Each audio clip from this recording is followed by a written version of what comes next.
So we are finally done with the league phases of the IPL, and what a way to wrap up these 70 matches with an absolute thriller that we witnessed in Lucknow between the local team Lucknow Super Giants and Royal Challengers Bengaluru. It was a record-breaking chase.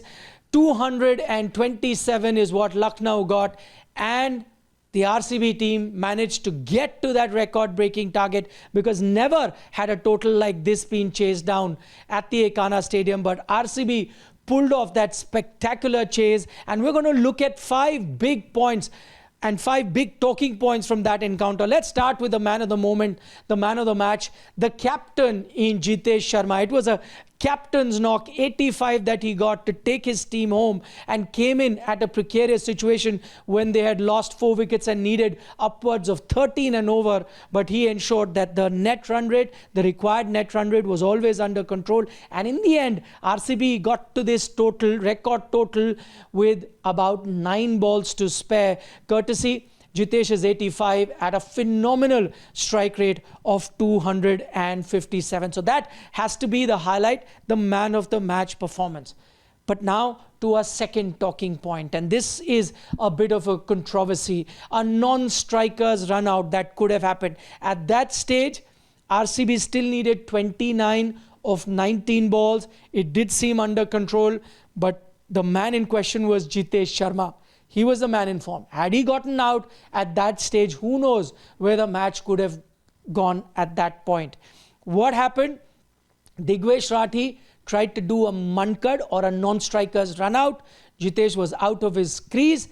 He could have been out, but eventually he was not out. Now, there are 2 different versions. One that suggests that the third umpire gave it not out, following the rules, because the bowler had completed the action. And once you complete the action, then you cannot affect a non-striker's run out. Having said that, I've seen the replay multiple times, and I'm still not convinced that the action was completed. So in that sense, even if the third umpire gave it not out, I'm not 100% convinced he got that right, because the action was still ongoing. But even though the umpire got it right or wrong is another debate, and maybe that is down to the interpretation of the rule. There is no talk about stride in that rule. It's an action. And if you look at it, his action is not complete. His stride may be at the position of delivery, but his action is not complete. And that, I think, is something that needs to be looked at. But despite that, the controversy really is that Rishabh Pant decided to withdraw the appeal. As a captain, he's entitled to do that till the next delivery is bowled. So he decided to withdraw the appeal. So then that controversy, whether the third umpire got it right or wrong, goes out of the window.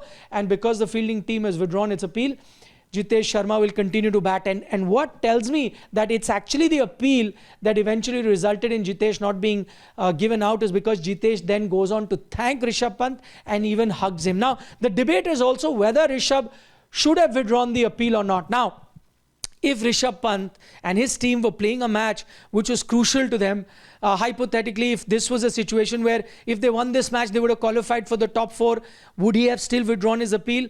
The situation here was very different. They were already out of the top 4 race. And maybe that's why Rishabh decided to go that extra mile and withdraw his appeal. The jury is out there on that. See what happened on the field. Digvesh was well within his right to do it. Rishabh also well within his right to withdraw that appeal.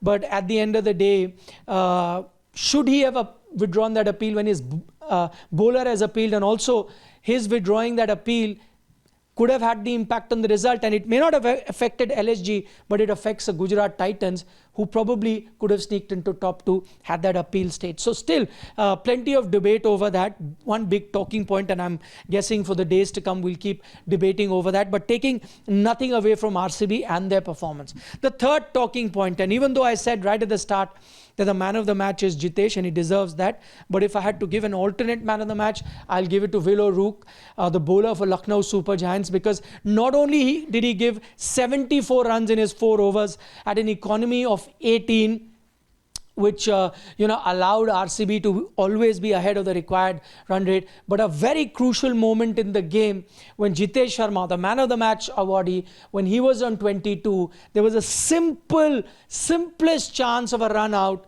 and Will Rook missed that simple, basic opportunity. Had he done the basics right, he would have gotten that run out. Jitesh would have been out on 22. RCB would have been 5 down at that stage, still needing a mountain to climb.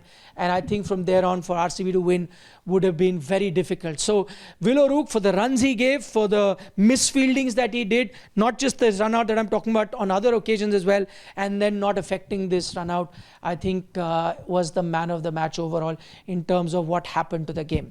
Talking point number 4 is Virat Kohli. What a sensational season he's having. 54 he gets for his team. Gives that platform that actually helped Jitesh Sharma play that match-winning knock, and that 54 at a very healthy strike rate of 180 for Virat Kohli.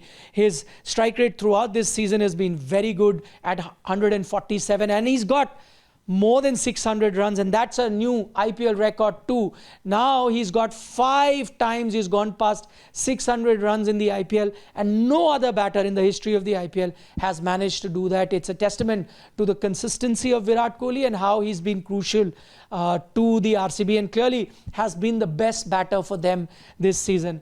Last but not the least, point number 5 is going to be Rishabh Pant, and not on the basis of him withdrawing the appeal, on the basis of him getting his 118, and as attractive was his 118, where he played all his trademark shots all across the ground, including the no-look shots and shots where he goes off balance, shots where he leaves one hand and still gets 6s and 4s. All of those typical Rishabh Pant shots were on display. But as I said, the thing that really caught everyone's eye was the celebration where he did a somersault. Clearly seemed like a relieved man who was under a lot of pressure, had an IPL overall to forget. Last match showed glimpses when he was 16 not out. This time pushed himself to bat at number 3 and then got that 118. This will give him a lot of confidence for seasons coming ahead, and also for the England series, because before this he could not buy a run. Now showing some sort of form, and augurs well not just for LSG for next season, but also the Indian team in the coming season. So as I said, what a phenomenal end we've had to the group stages of the IPL. Let's hope this momentum continues and we keep getting these nail biters in the 4 remaining matches of the IPL. And if that is the case, you know where to come to for all the analysis right here on Sports Today. Do give us a like on the video if you're enjoying our content, and as always, share it with your other cricket loving friends. Thanks so much for watching.